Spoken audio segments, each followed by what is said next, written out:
Chris, a new season about to begin with Surrey. What are your expectations looking ahead to the new campaign? From a personal level, just looking to get out there and play and just enjoy myself, express myself with the ball.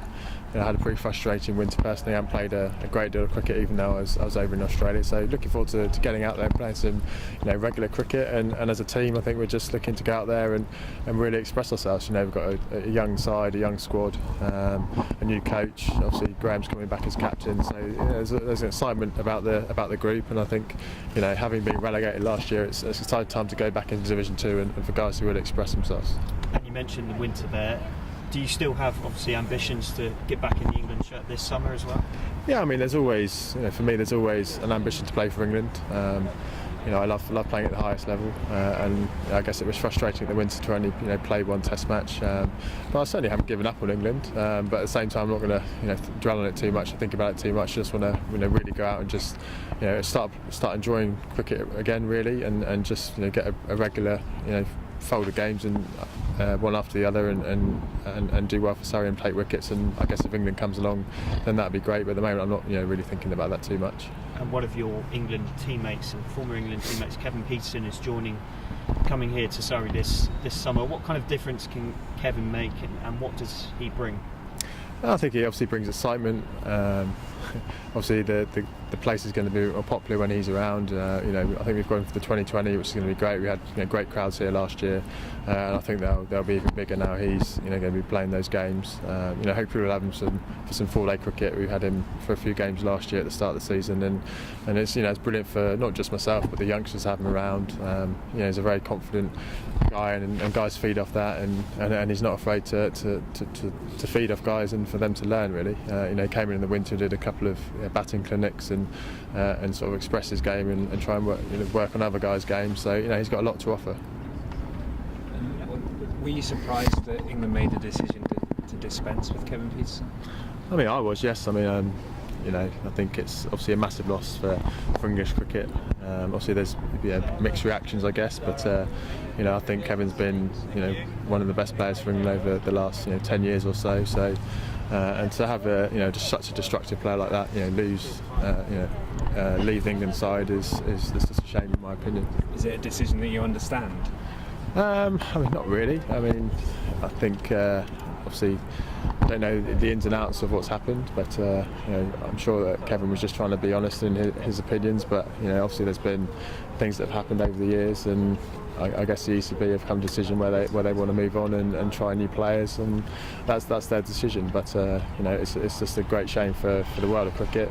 Kevin is one of the best players, not just in England but around the world. So I think it's just a great loss not to have him on people's televisions and playing the international game, which obviously people watch the most. There were reports of dressing room coming-togethers and things like that. Can you comment on those? Did you see? No, I'm not going to go into that too much, but I think from when I was there, Kevin was just trying to voice an honest opinion, and that's it. And that's it really. That's all I'm going to comment on, really. How big a boost is it to have Graham Smith available for the whole season, fitness permitting? Yeah, it's brilliant. Obviously, we were expecting to have him, last year for the whole season, and it was restricted to sort of 3 or 4 weeks, which was a great shame, and it was a big sort of blow to the side when he had to go home.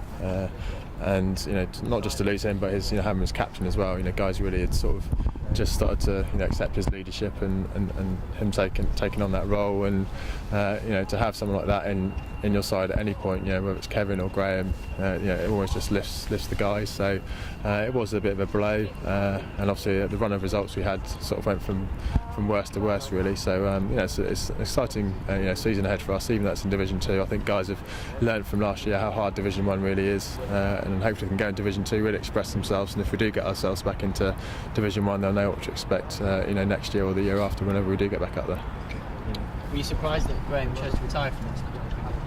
A little bit, yeah. It was a bit of a surprise. He's still pretty young as a batsman, but that's his decision. He's people forget that I guess he's played the game for so long, and he's captained pretty much his whole career as well. So he's had a fantastic career, and he'll go down as one of the greats, not just in South African cricket but around the world. So fair play to him, and it can only be sort of Surrey's gain, and it's very exciting to us to have his full commitment to Surrey, really. But yeah, it was a shock, and whenever a great player like that leaves the game, especially at 33 or whatever he is, you feel that they've always got a few more years left in him. But obviously the time for him is right, and by the sounds of it, he wants to spend more time with his family, and you can understand that. Graham struggled against Australia. What is it about this Australian team at the moment that makes them so difficult to play against? No, I think they've obviously found a lot of confidence from the way they played against us. They're an attacking batting unit. Dave Warner's obviously found some form, and obviously I think the biggest difference has been Mitchell Johnson. The way he's bowled fast, he's bowled accurate. When he's bowled his bouncer, he's bowled it straight and at people's heads. And then the other guys are sort of filtered off around him, and the bowling unit really come together. And certainly when we were over in Australia, it was the best unit of bowlers I think I've ever seen, really, and they sort of carried that over in South Africa, and at the moment they're just a force to be reckoned with. And what were the differences in the England camp between the two tours that you went on, the two Ashes tours? Obviously there was slightly different side, obviously a different captain. Obviously, I think just losing that first test, there was obviously a big shift in momentum to the Australians, and I think they hit us for 6, and I think our confidence after losing certainly the second test, I think we found it really hard to come back from after that. And then again at Perth we lost again, and it was almost inevitable what was going to kind of happen with the way they were playing, and the brand of cricket which people talk about that they were playing.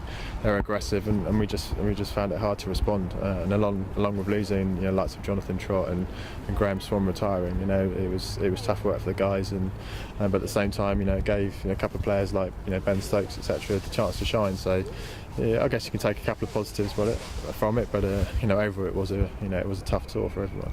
Yeah, because David Saker's under a bit of pressure now as well. What's your thoughts on how David can continue in the role, and what's your experience of working with David? Yeah, I wouldn't put it down to David really. I mean, obviously he's done very well with England over the years.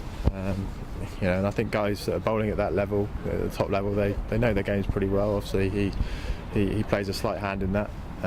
But I think it's more as a bowling coach as well. It's more the tactics you use and those sort of things. And I just think guys just didn't bowl as well as they could have done. I think guys got better throughout the tour. Certainly likes of Jimmy Anthony. He was certainly bowling better at the back end of the tour. But that can just sometimes happen through rhythm etc. But no, I think David Saker's done a great job over the last 3 or 4 or 5 years or whatever it's been. And I think it'd be a shame to lose him just because we've lost a few test matches. It doesn't make him a bad coach overnight. So hopefully they stick with him and keep going.